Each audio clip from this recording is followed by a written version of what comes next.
Control your boredom by listening to the Board Control Podcast. I'm NJ of Way to the Dawn, and I'm joined by a few members of my local One Piece community to discuss our Columbus, Ohio regionals experience. And later on, I'll be joined by other members of my local One Piece community to discuss all things related to Set 3, Pillars of Strength. So it's going to be an exciting episode. Let's call up the crew.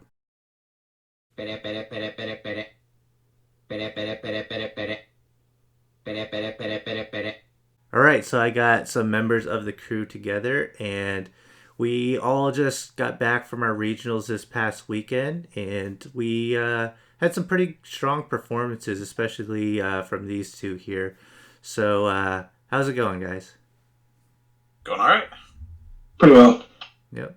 So, we had our drive up there, and we both caught traffic, but eventually we got there and we were able to get to the Airbnb and do some play testing. So, what was that like for you guys? It was eye-opening for me personally because I had made the decision to remove Jet Pistol from my deck prior to the regionals, and I actually had already submitted my deck list and everything. Mm-hmm. But after playtesting with everybody, I guess the presence of Kid was kind of emphasized to me a lot more. And so everybody kind of talked me into putting 2 Jet Pistols back in my deck, which, thank you, Fernando. I actually still have them right now. Oh, I get no credit for that? I'm the one that played Kid. Oh, no. Well, I'm saying Fernando let me borrow the pistols. I didn't have them with me, so... My mistake. I thought you were giving him credit for... I take all the credit. I take all the credits. Yeah. So, Fernando technically got my placing. Yeah. But everybody convinced me, and definitely. NJ, we played, and I think you did we play twice, and you beat me twice, or I believe so. Yeah. Yeah, during our playtesting the night before, and so basically the importance of Jet Pistol was imparted onto me, and so I added 2 in, and actually they ended up being really relevant in 2 of my matches, so I'm incredibly thankful for that. So yeah, I think you explained the ways that you dealt with Kid. It was just basically lower its power with Otama and just swing into it. So I think that does work if they don't have a hand or the cards Right. to defend him. But a good player shouldn't play 8-drop without being able to defend him. So I just felt like you didn't want to have that loss just because you couldn't get around that card. So I definitely was always on board with Pistol. And I was surprised when I started testing Law, playing it myself to learn the deck, that you can get away with just playing 1 to 2, and because I was always like, you got to play at least 3, right, for the trigger and all that stuff. But yeah, 1 to 2 is just fine, and I'm glad that you made that decision. Yeah, no, absolutely, it was definitely the right call. My last match of the day, which is the one that determined if I got top 64 or not. I was playing Kid, and he played 2 8-drop Kids, and I just so happened to have the Otama Jet Pistol combo both times. So it was huge. There's no way I win, or there's no way I win that match or get top 64 without Jet Pistols in my deck. So, Right. So yeah, all the gratitude in the world. Definitely the right call, and I'm glad you guys talked me into it for sure. Right. And Fernando, in your play testing the night before, were there any decisions that you made with your deck list? For me, it was really the inclusion of Chopper, I believe. Mm-hmm. Either including him or not to include him, to have a blocker Mm-hmm. for Film Kid specifically. And then just any matchup that can't really deal with small blockers easily, but have big body swings. Mm-hmm. So that was the main point. And I think I reduced Jet Pistol as well, and reduced 5-drop Luffy to 3, Jet Pistol to 3, and 5-drop Luffy to 3. Okay. Yeah. What are the other changes? Fit in the choppers. Yeah. Fit in the choppers, and I believe another 2K and 1 more radical is what I did. Right. And I forget, did you cut Red Hawk altogether? Yes. Yeah, Okay. but then I maxed out on Robin. Vista was obviously maxed out, but Robin I maxed out on that. Okay, gotcha. Yeah, it's interesting. Unfortunately, Luffy was my worst matchup, and I did face it twice in the tournament, and that was two of my four losses in the main event. And I noticed they were also playing Chopper, and they were both really good players. And one of the things I noticed was they weren't just good players, but they added the choppers in with the same mindset that you did, and that Huh. you wait until the end and then you play two choppers, because at that point in the game they have less things to deal with it, and maybe they don't expect it. So yeah, I really like Chopper and Luffy toward the end of set two. Yeah, I would say, especially against Green, double chopper just makes them have to just expend like if it's Kid, um, probably like 6 Dawn to suspend both. Mm-hmm. And if it's Kinemon, a bit less depending on what cards they use, but because of his effect. But yeah, it's still just a lot of commitment. And then for Red and the Mirror, if they try to get through, they don't have Robin on board. It's like Vista costs 3, so it's still a lot of Dawn for them not to be able to end the game, which is the reason you play the blockers anyway. So Right. And for my personal experience testing the night before, I actually didn't make any changes to my list, but in my play testing, I felt pretty good about it. My kid list, I was always on board with Basil Hawkins just because I liked what it can do into green and blue matchups. I didn't play enough of those in the main event, but that's just how it goes. But you kind of have to adjust your deck if you play Basil Hawkins because it's really tough to play the 5 cost blocker Law since neither of them have counter. So, you still want your Wano count high enough. So, my list was, I felt pretty good about it. I did, have a lot of killer. I played 4 killer and the 4 Nekomamushi 2 cost tap downs because I was worried about, the Law matchup, and also I thought that gave me the best chance against Luffy to just get rid of small bodies on board and preserve life by not having to take life from multiple small swings. So that was just the way I approached that. I felt good about the list, but well, let's jump into our performances now. So actually, let's start with Fernando because you did the best out of all of us. right, yeah, I finished X2, the end of day one. Mm-hmm. And I believe your final standing was 28th place once Top Cut was resolved, right? Right. Mm-hmm. Yep. So yeah, that's really impressive. So Yep. can you talk about your tournament experience? Yeah, too much Zoro. I ended up playing. Yeah. I think it was 6 in total. Yeah, Wow. 6 in total. Beat 4, lost to 2, lost to 1 because I had no counter and mulligan hand, and then life was just all no counters and jet pistol in a matchup of a bunch of 1 drops. So it doesn't really matter much. And that player dropped unfortunately. And then second to last round of the tournament, because we played 9 rounds, that player was a good player. He actually made Top Cut into the next day. He overextended a lot, and I didn't have any of the 4 choppers to stabilize and win on the crackback. So that was disappointing. But positive ratio against the Zoros. I beat Law, so I built the deck to beat the Laws. I wish I would have seen 6 Laws, but yeah, that didn't happen. And besides that, I think I saw a Z first round. That was interesting. Just rushed them down. Yeah. Because if we go to late game, they annihilate me, so I wasn't gonna have that. And then I think that is it. Yeah. I think it was 1 Law, 1 Dofi, 1 Z, and six good old Zoros. Yeah, that's crazy. Or no. I played Luffy the last round. So I guess I played Dofi day 2. I'm getting mixed up. So yeah, Luffy last round was the mirror match. So that was fun. Gotcha. Yeah. How about you, Steven? You finished 6-3, and I don't remember your final standing, but was it? Yeah, was 64? X3, and I think my final standing was 55. It was like 40 something before Top Cut finished out, but 55 by the end of it all. So yeah, for me, it was actually a pretty varied experience. So I went up against.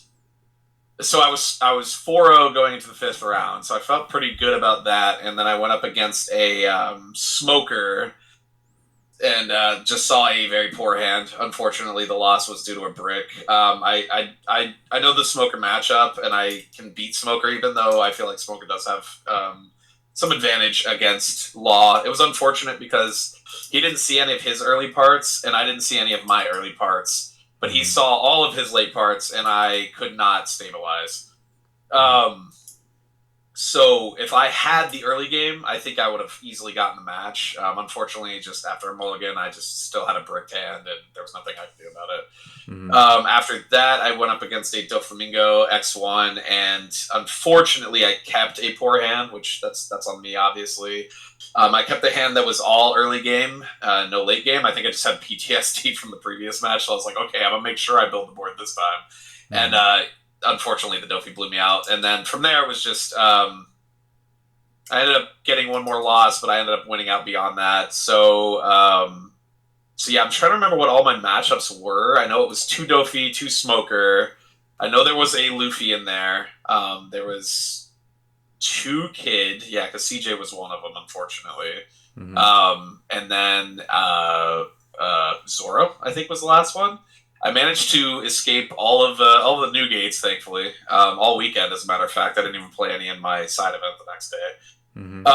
So yeah, just a decent variety. Unlike Fernando, unfortunately, like it wasn't all Zoros for me, but you know, a decent run, I guess. Top 64, can't really complain. I would have liked the finalist set or to even get in the top cut, obviously, but no such luck. But yeah, ultimately a positive finish, and got some extra stuff for it. So yeah, and you did finish better than you did at Peoria, so you know, getting better is always a good thing. Yep, not as good as I finished in my previous regional though. I got 27 in that one. That was an online. Yeah, sorry, the webcam one. Yeah, okay, and then so not my best finish, but not my worst by far. So I'll take it. Yeah, for sure. So I guess I'll go into my experience. I started off 1-0. I believe I played a Zoro in round 1. And my first loss was my worst matchup, Luffy. It was a good player, and I could tell he was a good player. I think he actually finished the tournament pretty well. You know, and then I beat a Kaido, and then lost really badly to a Smoker, which I don't think Smoker's a terrible matchup for Kid, but it is when they see every removal on curve and 2 10 drops. So yeah, that Smoker player saw, like the way I explained it, he could have been playing with his deck face up and stacked his deck. Like that's how much fire it was. I ended up losing to another Luffy somewhere down the road. The only loss, like my 3 losses, the 2 Luffys, bad matchups, good players, the Smoker that saw everything, and then my last loss was probably one that I could have won if I played a little bit more aggressively. It was against a Law, and I played 2 8-drops in that game, and he had Otama Pistol for the first one, but the second one, I kind of played the long game with him, and because Law has so much search, that was kind of a bad idea. So I should have just been more aggressive, I think, and I probably could have won that one. But, and then I ended up playing one of our own, Mark, in the last round playing Dofi. So more like Steven, I played a good variety of decks. But finished 5-4, and I think that was good for 146th place. Not very impressive, but, you know, it was my first regional, so hopefully get better. And, you know, I didn't see my favorite matchups. You know, I definitely wanted to see some more Zoro and more green and more blue, because that's the decks that my Kid deck was built for, you know. But, yeah, it was a fun experience, though. And, What do you guys think about the top 16 representation? And I think Zoro ended up winning that one. So what do you guys think about the top 16 and the end of set 2? It was about what I expected. I think there was a Kaido up there, if I'm not mistaken. There was. Yeah. Yeah, that was probably the most shocking thing. But like the finals coming down to Zoro and Law, that does not surprise me at all. Mm-hmm. I don't know what the full top 16 breakdown was though. If somebody has that or remembers what it was. I know there was a Whitebeard in top 4 or top 8. Yeah. I think that was in hindsight a really good pick. Yeah, absolutely. With, at least at my run, it would have been amazing. So. Yeah, yeah. With the amount of Zoros running around, I mean, I didn't play a ton of them, but I definitely saw plenty of them, like just at the other tables and stuff. Yeah, I think Whitebeard would have just ate if there were more. I was expecting to see a lot more, as a matter of fact, but I saw none. So I saw them, I saw them around. They were definitely there, but yeah. Obviously, I feel like if there were more, we would have seen more representation of them in the top 16. So I just think that it was oddly underrepresented ultimately. Yeah, and Kid was up there too in the top 8, I believe. The control variant, not the film variant. Okay.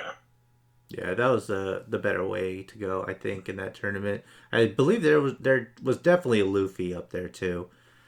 Yeah, actually, yeah, you're right. Yeah. I believe it was Russell who was playing Luffy. Yeah, but yeah, overall, there was some variety there, but definitely the usual suspects, up there. Yep. A lot of red. Yeah. A lot of red. Yeah. As always, unfortunately. Yeah, and we'll be talking about set 3 later, but that's not going to change too much. We'll get some more red decks, but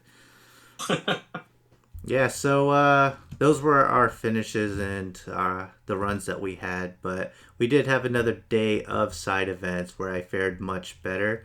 And so we'll start with Steven. How did your side event go? So I ended up X3, which there was one X3 got in the top 8. Mm-hmm. So I started strong again. I think I was 4-0. We did 6 rounds. I was 4-0 going into round. No. 8 rounds. Oh, wait, no, it was 6. It was I'm 6. trying to remember. Yeah, it was 6. It was I was 6. in the same pod. We didn't play each other. I was 3-0 going into round 4. And I lost that to oh man, what was it? I think it was just a Zoro deck. Mm-hmm. So I got my first loss to Zoro. So he went on, and I dropped down, and then I played a Luffy, and I lost to that as well. Luffy is what I consider my worst matchup next to Newgate.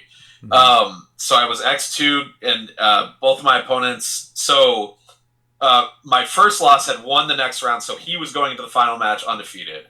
My second opponent was X1, going into the final match X1. So I was like, if they both win, my tiebreakers are actually going to be pretty good. So I'll go ahead and play out the final round. And it was Smoker, and I beat him. So I did my part, but unfortunately, both of my losses lost their final round. So I did not end up making it in the top 8. You did, however, and we were in the same pod. So. Mm-hmm. Yeah, I ended up going 5-1, and I did switch up my deck. I played Luffy. I just felt like, it was just a more consistent deck. And lucky for me, I did play against a lot of Law, which I think is a good matchup.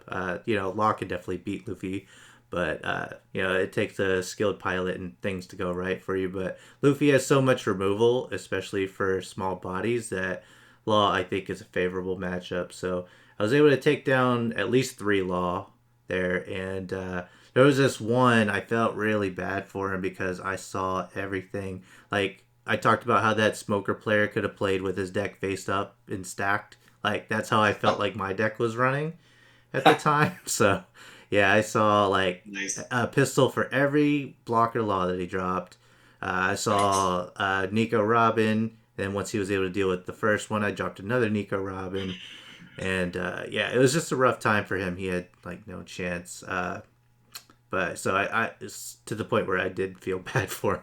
But and the other Law matchups went kind of similar. And my final round to ensure that I got top 8, I played against a Zoro player, And, Zoro has a chance against anything. And I feel like it's pretty even into Luffy. Maybe Luffy has a slight edge if it can remove a lot of the small bodies. But it was a crazy match, and it came down to the last turn. And he put out 2 choppers. He had 1 life left and a small hand to work with. And I almost fumbled by playing a Searcher to Dawn, trying to fish for a Nami, to fish for like a Zoro, which would have made my swings pretty weak. But I decided to hold off on that play, and I ended up having 4 swings to deal with his board state and his hand size. And I think I swung just enough. Like he was 1 counter off on the last swing. So, yeah, it was a good run. It was a lot of fun. It made me feel a lot better about, the weekend as a whole. And, I was able to pull 2 Jinbei and 2 Bardo out of my winning packs, and 1 ace that I didn't have. So, yeah, that was definitely a memorable experience at my first regional. But, Fernando, you also got top 8. You were in a later pod, so how did that go for you? Yeah, so for me, it was still the same 6 rounds. At least for this event, I played a different deck every round, so that was exciting, and no Zoros, so the complete opposite. I think it was, pretty sure it was Film Kid. Once again, I didn't see my choppers, so I lost early in the tournament, but then I ended up just winning the rest of it out. And then it was against, I believe, it was Film Kid, Control Kid, and it was Dofi. And then I played Luffy, so I played the Mirror. I didn't make any changes to my list, by the way, from day 1 to day 2.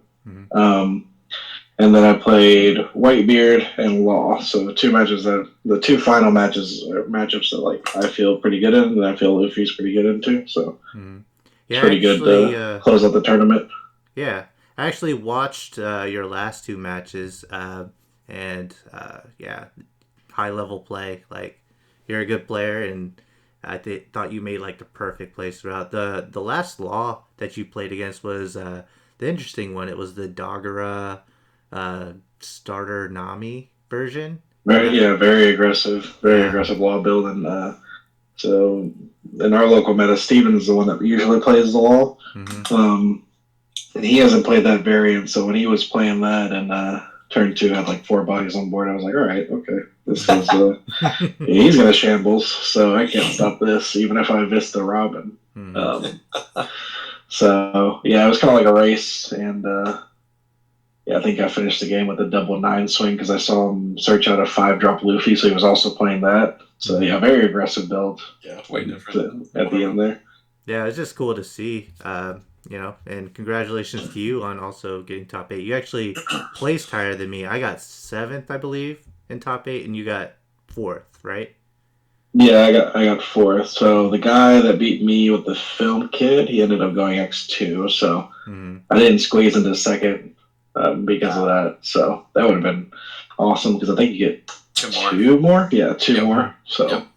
Right. Yeah, that's what I did at Peoria. I got 2nd place on one of those sides. Yeah, so you get quite a lot of event packs for that. But yeah, this is my first regional offline or in person, so pretty happy with the performance. And I ended up getting a bunch of the event packs that I don't have. So yeah, I bought my Bardos before they went crazy, but besides that, I didn't have any of the other ones. So I'm pretty happy to add those to the collection.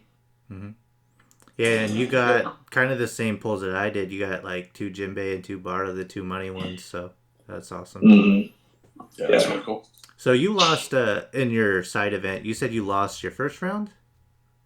I think it was either first round or second round. I can't remember what kid I played first or second, but I lost against Film Kid. It was really unfortunate. I didn't have the counters to get out of a 5K swing, and then he just loaded up Kid to hit me for 12-12, and I didn't see any of my choppers to stop one of the 12s. Yeah, that's a funny thing that I left out of my side event story. My loss actually came in round 1 to a Kinnymon, and I actually asked everybody, I was like, should I just drop? Because there's 2 more pods. Like, a loss that early, usually you don't get top 8, right? and it didn't feel good. So luckily the group was like, no, we only lost once, like stick with it, you can win out. So yeah, just you guys having faith in me to win out really paid off, because I would have, Yep. I never would have known if I could have got top 8 if I just dropped it, Yeah. made another pod. No. So Yeah, X1, no way. Yeah, I mean, just keep on going. X2, like if you're around 2 X2, then it's like that's quite a mountain to climb, and your tiebreakers would probably be rough. But yeah, X1, yeah, just stick in it. Yeah, for sure. But one of the judges mentioned to me that it was only one event pack for top 8. And I was like, well, this doesn't seem worth it. I almost just dropped just on misinformation. Yeah, I'm glad we got clarity on that. I remember when we were thinking that, and I was like, it was definitely more, because I was like, it's the same pricing as Peoria, so then we double checked, and it's 8 or 8. Yeah, if I'm big not difference. mistaken. Yeah, Huge a lot huge more. difference. Yeah. But yeah, had a lot of fun myself, and good food and good company, and got to play the game that I love. Take some time off from work. So yeah, great weekend. I was able to make a pre-release later, so that was pretty cool too. But yeah, good time. And as a whole, I feel like we could have done better. There's obviously other people in our group, and as a whole, I think we could have done better. But Fernando getting in the top 32, like, that's awesome. Yeah, definitely get that finalist set. Yep. And I was stoked. Mm-hmm. Yeah, and we'll get better. Nice set. But yeah, so I guess that was our regional experience. So let's wrap this up. And we do have another crew coming in. Steven's going to join us also in talking about set 3 that we're really excited for. But oh yeah, Fernando here. What are your thoughts on set 3? I think there's a card that's a Whitebeard pirate that shouldn't have a counter that does have a counter. That came out of the set. That makes quite a few decks pretty, that much better. So Marco is insane. Yeah. Yeah, we were talking about cards that shouldn't have a counter. That's definitely one of them. And then I'm super excited for yellow. Just playing in Digimon. Before that, recovery mechanic is just very interesting to me. So I really want to mess with the yellow black big mom for just late game situations. I think yellow needs another set probably, but I think that color as a whole is very strong with what it's trying to do mechanically. And then I really like Smoker. I think Smoker last set I tried to max rarity it like ASAP, and now we have Isha, and we have the Searcher, and now we have the CP9 engine. So black actually is where I want yellow to be. I think black has a lot more tools. So excited for that too. But I think red will still be dominant. Yeah, agreed. But yeah, let's take a quick break here, and then we'll get the others to weigh in on set 3. And Fernando, you have a good one. All right, thanks, guys. All right, we are back, mixing up the crew a little bit here. And guys, it is time for set 3. All right, so what are you excited to play for set 3? Let's start with CJ. First off, I just want to say I'm excited that set 2 is over with. I'm tired of that crap. But man, I remember when we were all so excited for set 2, and then it got here. Yeah. Man. Jeez. So yeah, that's done. That's over with. We're not gonna talk about all that. We going in set 3. I'm definitely excited for right. Definitely excited for playing some new decks. We're looking at A, looking at Lucci, looking at Captain Corey, just able to see all of these new leaders. I'm tired of looking at Whitebeard, even though he's not really going anywhere. Zoro's not going anywhere. Kid, possibly. But yeah, I'm just excited for everything else coming in. Different types of styles. Just seeing yellow do its thing out here. Black action is going to be a thing. So Well, not that it wasn't a thing before, but it's going to be more prevalent now, especially with how strong Lucci is. It was a little underwhelming, I'd say, for its showcase. Like, Yeah, it's interesting. Like, everyone wanted to play Black. Everyone was rushing out to get their 10-drop Kuzons, and I thought Black did fine. But, it was hyped at first, and then it quickly died off, I think. And, only a few dedicated players played it. And I get the same vibe from Yellow right now. Not that I think it will fail or succeed. It's not that. It's just the hype. Like, everyone wants to play it. Everyone's after the alt yellow cards, and everyone's building the deck. So, Grayson, what do you think about Yellow? I don't think Yellow is going to be easy to play. yeah, I think there's a lot of moving pieces in that color just as a whole. So I think new players trying to pick up the deck or people who haven't played enough are just going to struggle with it and they're going to drop it instantly. that's exactly what I think too. I think that it's a deck that will be good, but it needs the right pilot. Like, it absolutely has to have. You can't just pick that deck up and know what you're doing with it, right away. So it's going to take some figuring out, and then a skilled pilot will be able to do well with it. All right. And what are you playing, Steven? So I'm boring, even though I was talking. Well, I guess it's not a set 2 leader, but I'm running with Zoro in the beginning. So I'm gonna I'm gonna stick with like it got updated. All right, look, like, there's some really awesome cards now in Zoro that I'm super excited about. The deck feels a lot more fun than it used to feel. I love Teach. It's like probably my favorite set 3 card, just like as a whole. Yeah, it's been so much fun to play. Yeah, I think you sold me on Teach because I looked at it, I'm like, this is a good card, but Red has so many good cards, I don't know if I could fit this in. But then I watched you play it, and I was like, oh, shit.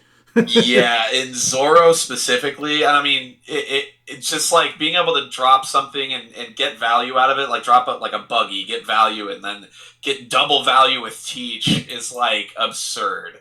And it really solves like the issue of like, say you're like, this is not going to happen all the time, but as a law player, one of my biggest problems was always having a full board and not knowing what to KO or like what to blow up from the board when I wanted to play something else if I couldn't shambles. So that solves this issue. Like, if I have a full board now, I can just use Teach and KO something, and then boom, there's a free spot, and I power up my character, and I get to draw a card. So Teach is like gotta be. I mean, so far where we're at now, Teach is my favorite card in the set. I love that card. It's amazing. And honestly, it's making Zoro way more fun. So that's where I'm at. And at least Zoro's not a set 2 leader. He's a set 1 leader. So, I'm keeping it old school, I guess. Mm-hmm. But yeah, Zoro for now. And then we're going to see how the meta shapes up. And I'll adjust accordingly. Law is definitely still an option. Mm-hmm. And then I'm also excited for Lucci, though. Lucci, the reason why I don't like Black in general is because I do not like the mechanic to pitch cards. Like, I just do not like that. I hate that mechanic. It feels like you're losing so much when you toss cards away, and yeah. So yeah. But I love the character Lucci, and I do like CP9 as a unit. So yeah. Yeah, I actually do think that deck is neat, but I'm with you with the pitching cards thing, and I think that Lucci is actually going to be a harder deck to pilot than Yellow. I know you guys were talking about that being hard to pilot, but I don't know. We'll see how Lucci does. I definitely need to test more with that deck. But Grayson, you started playing Whitebeard a little bit here, right? So that's another deck that we've already had but has gotten upgraded. And I do think that Red, even as dominant as it was, got the most upgrades. So what are some new cards that really make Whitebeard resurface in set 2 or set 3? Sorry, you literally play one new card. You play Ezo. You play the new Marco. Yeah, Marco. Oh yeah, I guess. Yeah, you get better Vista. You get another Whitebeard character searcher, and like that's the deck. But that's just huge. Now. That's huge, though. Yeah, like the core of the deck doesn't really change for Whitebeard. It's just kind of like big body go. Mm-hmm. You got like 8 new cards. I mean, the 5-drop Marco on its own is just a good beater, but an extra searcher just making it to where you have 8 cards that search like your entire deck is ridiculous. Yeah, it just becomes way really more consistent for sure. But yeah, CJ, I know you're interested in playing Ace, so me and you are kid players, Eustace kid players, and Ace has the Flame Emperor to kind of get rid of the 8-drop kid now. So what are your thoughts on those two decks and like how kid adjusts into this new meta? Oof, that's so. A-Drop Kid is kind of irrelevant at this point. The card is just easily dealt with. Flame Emperor takes care of it. Yellow with Katakuri just takes care of it. Oh yeah, Everything has answers. It's pretty disgusting. So I think honestly, kid decks are just going to be film. Like, look how they I don't massacred really, my boy. yeah, like as much as I love Kid, like there's no, I can't, I probably still would play the 8-drop in the film build just like how I did for set 2. Ooh, I didn't mean to say that, set 2, gross. But I mean, it's still a viable card when you can use it. Like it's really just an out to blue. Blue still can't really deal with it yet until what, set 4. So we'll deal with that when we get there. But all these other decks will easily, like Red's too strong right now. It's too dominant. So either you're gonna play a kid deck or you're not gonna play a kid deck. And if you don't, cool. But if you do, you're just gonna have to be dealing with all of those answers. Like there's too many answers for the card. That's just all it is to it. But as far as Ace, that's my favorite character in the anime, so I'm super excited to play it. The deck's really strong. I think the adjustment is definitely gonna take some time, but I'll get there. We'll all get there, and be able to see how every card in your hand basically having counter now. Insane. Like Ace is another one that I honestly like. I feel like some of the decks that are gonna like eventually define the meta or like be contenders are just like there's just different things about them that it's just gonna take time. We're not gonna know it in the first week or two of the meta. We're gonna have to get there. So holy I think shit, guys! The main takeaway. Oh, go I ahead. just realized with CJ saying that events are counters. That practice game that I just played against Ben, I would have won. I had a counter. I had an event. Are you kidding me? See, that's what I'm saying. Like, there's that's new hilarious. things that you're not used to thinking about. Yeah, I can't believe that. Yeah, I mean, I lost. So we had our first locals for set 3 yesterday, and I lost to Kyle. Actually, it wasn't anything that I wasn't thinking about. It just. I didn't pay attention to his board state, but I mean, there's just like things that like being in a new meta and like having all these new options and new mechanics. If you haven't been practicing it, you're not going to be used to it. And unfortunately for us, we had to go to the very last regional of the season, of set 2, and so we were still grinding set 2 while everybody else was probably like on the sim grinding set 3. So. Right, yeah. I got my 2 winner VV cards at the pre-release, so I'm very happy about that. And we had a big storm on our way back that actually pushed back the time for the pre-release, so I was able to make that one. So that was pretty neat. But all the local stores, though, we'll talk about episode 3. But anyways, but the local game stores, though, pushing back the dates or changing the dates so that we could all attend our regionals and still attend at least a few of the pre-releases. That was pretty neat of them. That was awesome. Yeah. Yeah. So speaking of the pre-release, we'll just talk about it real quick. What was your MVP card for the pre-release? Okay, so the pre-release that I did the best in was the one that I won. So it was the very first one. And honestly, the best card in my opinion was so I've got 2 that come to mind. The first one is Django. He just allows you to control the board really effectively, and then he's a 6K body as well. And then the other one was Polly. His effect is just cracked and limited. I feel like he's just really good.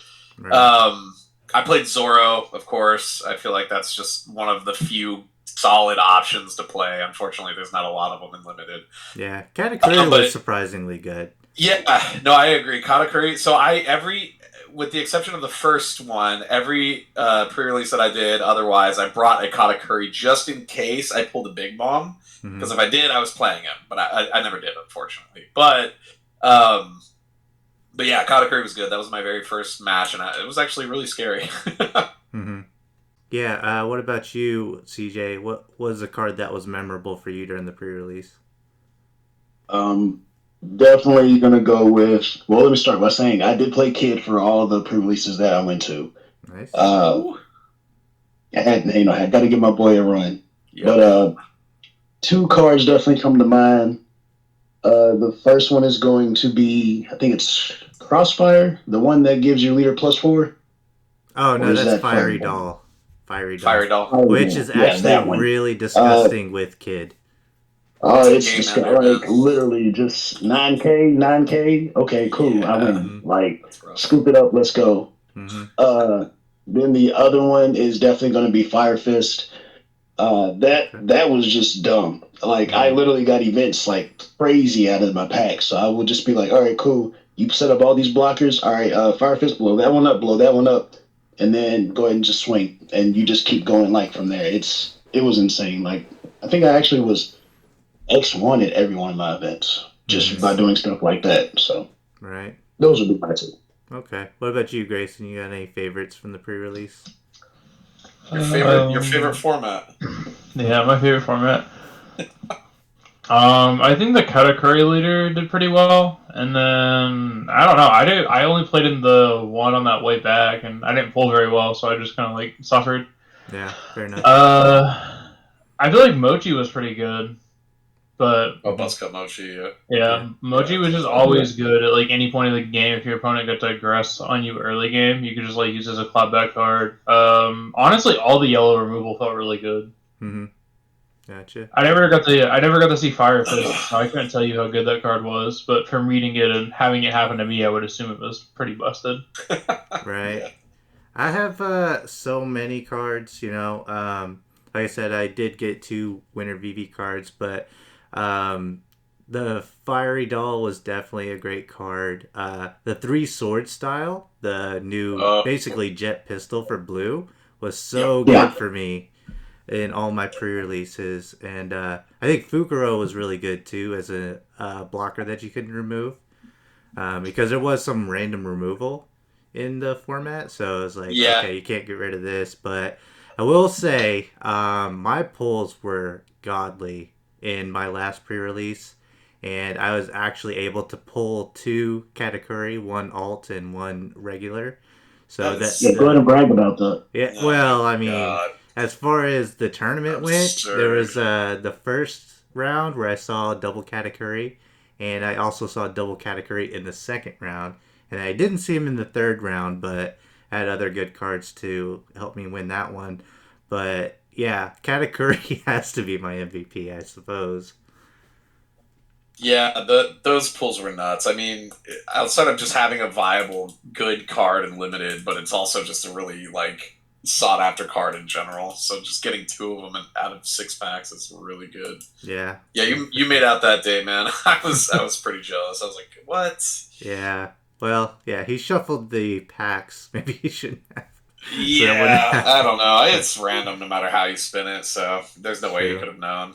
True. But yeah, I was just like, wow. Mm-hmm. But that's not as bad as Jordan getting all 3 hits. Me and CJ got to experience that. Yeah. Oh gosh, yeah. Yeah, so we went to CBW on Friday, and we didn't get to participate, but we still bought our pre-release kits. Mm-hmm. And Jordan got all 3 hits out of his 6 packs, and me and CJ were in the same box as him, so we were like, well, alrighty, I guess that's how it goes. Mm-hmm.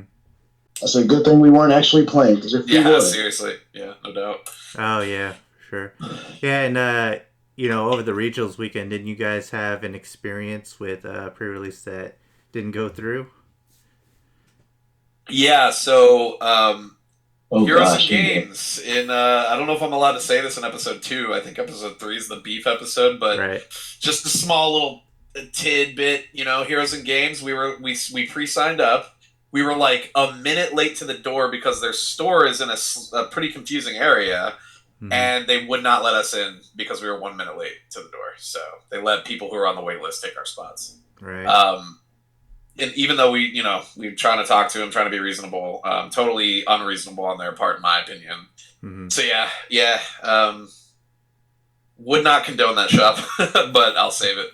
Right. Yeah. I understand. So, what other decks that got a little bit better that we haven't spoke about? So I did bring up 3 sword style.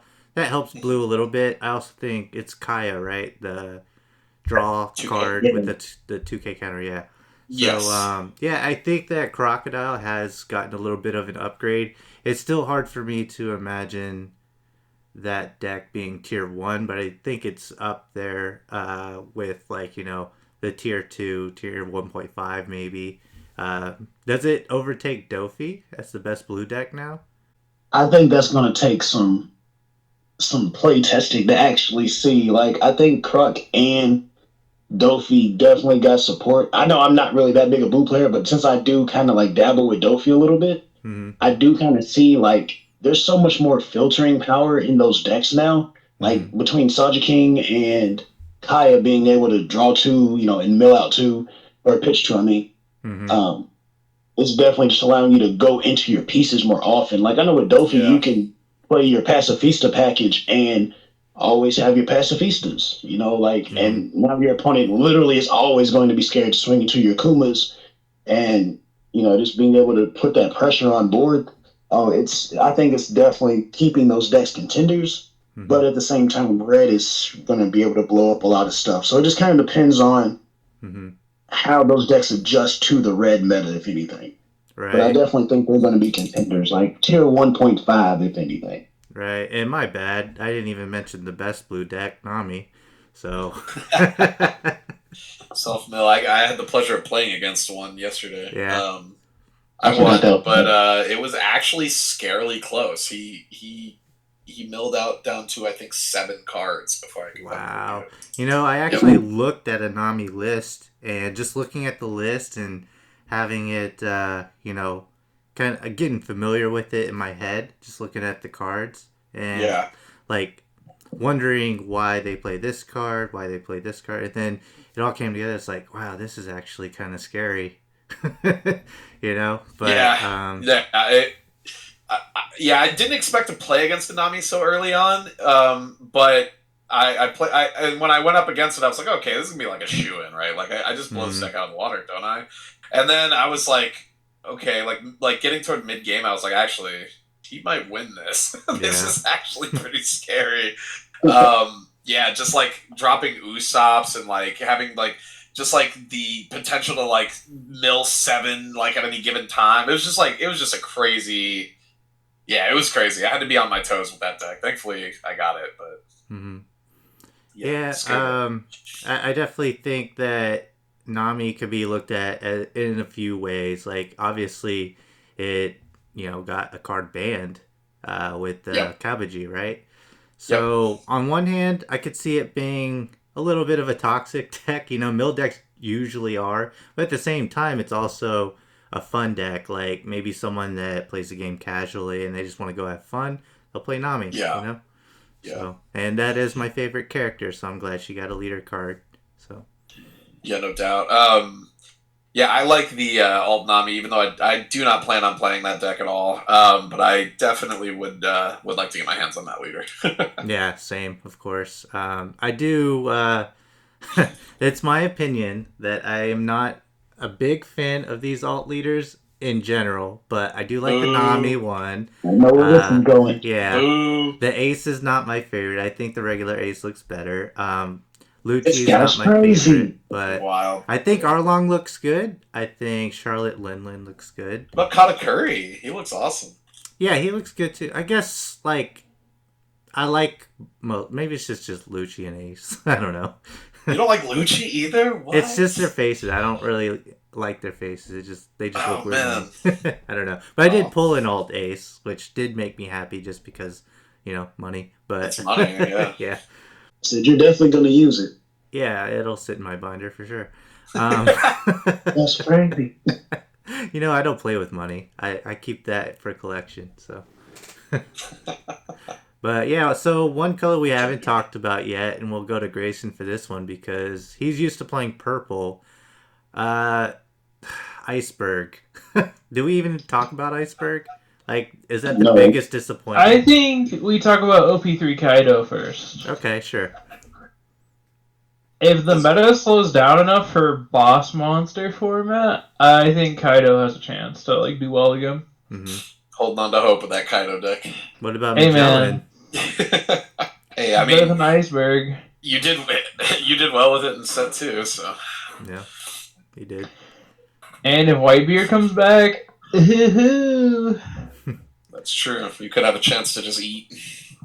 yeah. That was like your bread and butter. Kaido's still better than Iceberg, but that's not saying much. Iceberg's like an unplayable deck. Mm-hmm. I wish Iceberg was good, man. I like the character a lot. I would have loved to play that. If Yeah. the leader could attack, it would be funny. But the deck's just awful because the leader can't even attack. The deck is just actually unplayable. It sucks. Yeah, when he was revealed, it was like, oh, that sounds really good. This sounds fun. But no, it's not any good, unfortunately. Yep. Just I saw like no representation at all overseas, I think. So. Mm-hmm. But Just no I bueno. think one deck did good overseas. I think one. No. I had to look that up because I haven't seen anything either. I guess he's lucked out. But one deck that I have seen that actually seems to be more popular than Kaido is Magellan. So he got a few Jailer Beasts to work with. And Magellan, it's definitely got like mid-range attackers, but it has the, Dawn Disruption. So you can prevent Red from playing Newgate when they want to. So maybe there's some hope for Magellan, right? I actually got beat by a Magellan earlier today on Sim. There you go. Yeah, I don't think Magellan's bad. You think Magellan's bad? I said I don't think Magellan's bad. Oh, yeah. I think you could do some interesting stuff with the Jailer Beasts. I don't know if we'll see it, rise up and become some kind of like out of nowhere deck, but yeah, I do think we might like see a small resurgence. Mm-hmm. Hell's Judgment was one of the better cards in set 2. It's just like purple is just kind of the weakest color, if we're being honest. Yeah, Hell's Judgment was a great card, but yeah, unfortunately not enough to, I think, bring the color up all the way, Yeah, but yeah, let's talk about like what we expect to do well. So like we all kind of talked about as many decks as we could, but with like Grayson bringing up like this could turn into a boss monster format, and I kind of agree with that because there's eight cost and down. There's like removal for, right? You got Marco now, you got Katakuri, you got Flame Emperor, you got cards like that. But then you got 10-drop Big Mom, which is going to be a game changer. And you have, what else? Edward Newgate, he's not going away. Yep. Yeah, well, what are your guys' predictions for how this meta is going to shape up? I guess I'll start. I think we're gonna see Red, obviously, in the early meta, just kind of rise up. I think personally, Newgate and Zoro are gonna be at the top. Mm-hmm. And from what I understand about overseas meta, I think it kind of just stayed that way the whole time. But I think it also stayed that way the whole time in set 2. Mm-hmm. But we figured, like, over here, we kind of figured out a counter to Newgate, and then we kind of saw that deck just go away. So I'm hoping that, some new creative, like, minds come up with ways to counter Red, because as much as I like the color, personally, I play it, Mm-hmm. I genuinely do not like the idea of it dominating the meta for set 3. I want to see things get diverse, kind of like how they were in the latter half of set 2. But I do expect to see Red kind of just go nuts in the early parts. While everybody's still figuring yellow and black out, I think Red's going to kind of dominate in that part of time. And then as people figure out the other colors, then we'll see other things resurge. And honestly, I genuinely hope we do see yellow and black go up after that. I want to see those decks kind of get a chance to shine. So yellow and black decks, or the Big Mom yellow. Well, I and guess black. Lucci and Katakuri, and then I think Big Mom also has a chance too. So yeah, those decks. Yeah, Grayson has tried out the black and yellow Big Mom, right? Yes. Yeah. Man, how's that? He's still cooking with it, from what I understand. Okay. I think it has the potential to be the better yellow deck, just because yellow only having access to two 2K counters is like abysmal. Mm-hmm. Yeah, it's pretty rough. Yeah, like only getting to play 8 2K counters in any deck is like bad. Whereas like with yellow black, you can play. I'm playing 14 right now. Mm-hmm. Which I think if Whitebeard is like the dominant force again, I think just like that deck is going to do so well. Yeah. And then I haven't had too many problems with Zoro with the updates I've put into it because I get to play 8 unkillable blockers now that just you can't pop because Black gets to play those. Mm-hmm. And then just burning Whitebeard's life like is so big because it's the main reason that like Kaido did well into it, and now I just get to do that and then also heal myself when I do that with 10 drop Big Mom. Mm-hmm. Yeah, yellow seems like a very effective counter against Whitebeard. I hope we see that like just happen. I'd like to see that. Yeah, I'm playing Whitebeard. What's that? I think yellow probably will take out Whitebeard eventually, especially like y'all said, it just kind of burns your opponent's life down to nothing, and Whitebeard's not gonna be able to deal with that. Hmm. Yeah, getting to shed their like last life or like whatever, and then gain one yourself—that's just absurd. Mm-hmm. Yeah, and then like 7 drop Big Mom, they're like always gonna choose to give you a life because they never want to burn their own. Yep, Mm. I'm the opposite though. I'm like, I'll take a life. Right. The other thing is Black Yellow Big Mom gets to recover. So if you ever actually are in like a rough position, you can recover up and wall. Mm-hmm. Yeah, I think so. Yeah, I definitely think yellow has the potential to be huge. I can't wait to see that deck kind of go off. That would be my prediction early on, just because I know how many people are after yellow cards right now. I think it's going to be yellow and red early on, and then the more technical decks like Lucci and even like Aces red. But I think that's going to take some practice, and I don't see too much with the list, and that's why I think Ace is just slightly below Whitebeard and Zoro in red. But I mean, that's just a observation for now. I haven't, really gotten too deep into it yet. So we'll just have to see. But do you guys have any, like, I guess Grayson said Black and Yellow Big Mom might be a deck that's better here than it was overseas, but are there any other maybe surprise decks? Like Dofi's always a surprise. When we look at the results for the Japanese meta and then the results for here, it seems like Dofi does better here. So are there any decks like that you guys see? Yeah, I definitely think Dofi's going to slide its way back in there, probably. Even still in the set 3 meta in Japan, like there were still Dofi decks that were winning. Mm-hmm. So especially since we have a lot of blue players here on our side of the seas, a lot of them will probably be cooking up some kind of plan and figure out some kind of way to be able to out all these other decks. So I definitely think Dofi will probably sneak its way once we get into the later half of the meta. Mm-hmm. Yeah, I remember CJ, you telling me that Dofi was like slept on, and I was like, no way. And then we actually started seeing it perform, and I was like, oh, I guess he was onto something there.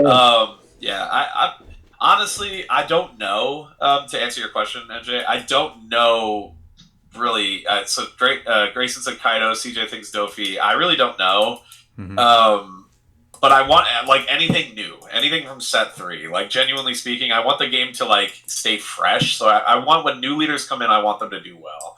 So I'm hoping we see some cool stuff from set 3. I hope Lucci, like honestly, that's my vote. Is like I want Lucci to kind of just like rise up and kick ass.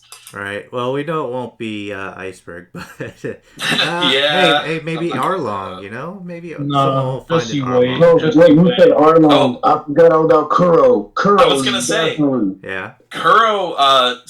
Mark beat me with a Kuro deck last night. Mm-hmm. We just played for fun. And he pulled out a Kuro deck and he got me.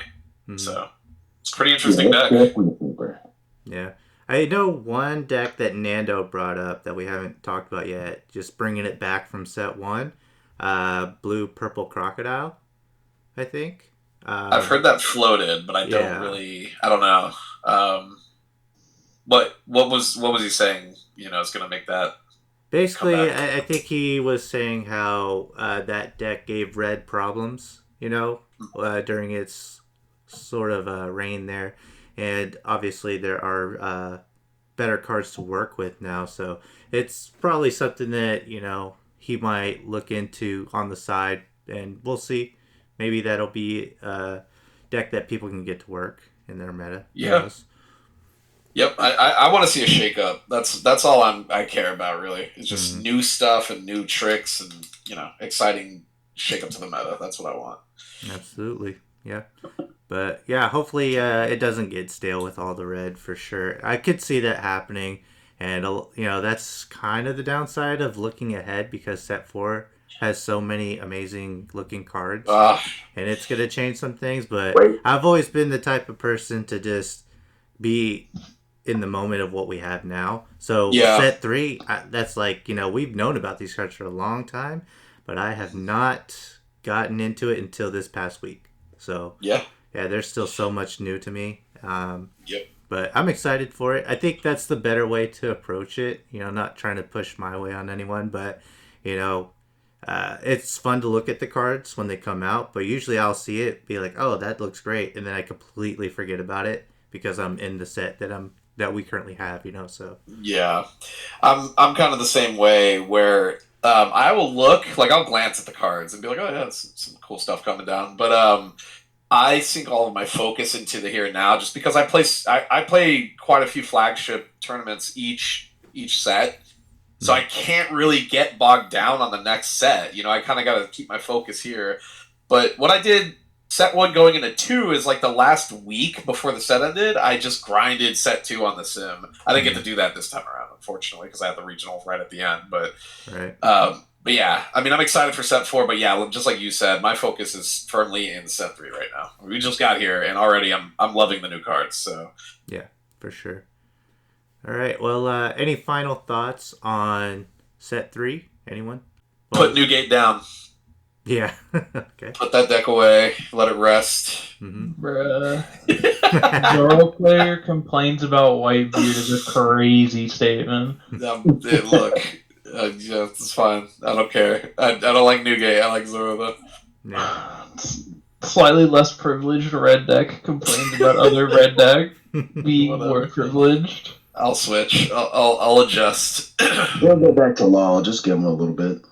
There you go. Yeah, that's definitely possible. Still a good deck. We didn't bring it up, but, you know, law's not going away.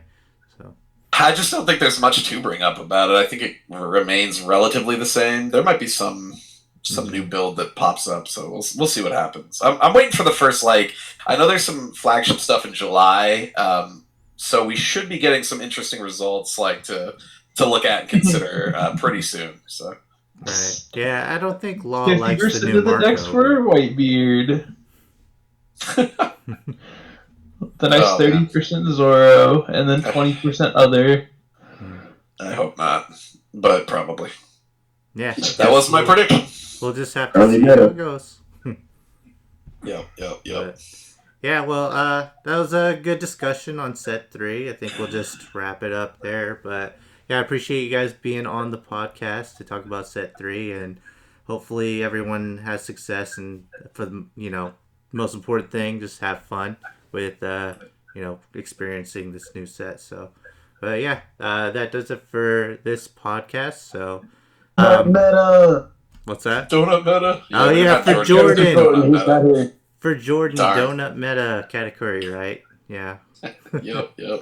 I don't know. I'm not that far yet. Could really be like 3 different leaders, though. Actually. Oh, okay. Yeah. See, I'm not. Donut meta. I mean, that could be Ace. That could be Katakuri. That could also be Sakazuki. I think the only Charlotte that I've met is the one in Thriller Bark, so I'm not that far yet. But yeah. Yeah. But yeah, that does it for this one. And consider subscribing for more One Piece card game content. And I'll be uploading some more podcasts in the future. My plan right now, hopefully, you know, 1 a week, maybe, if there's something, you know, exciting to talk about. But yeah, I hope you guys enjoyed that one, and I'll catch you on the next one.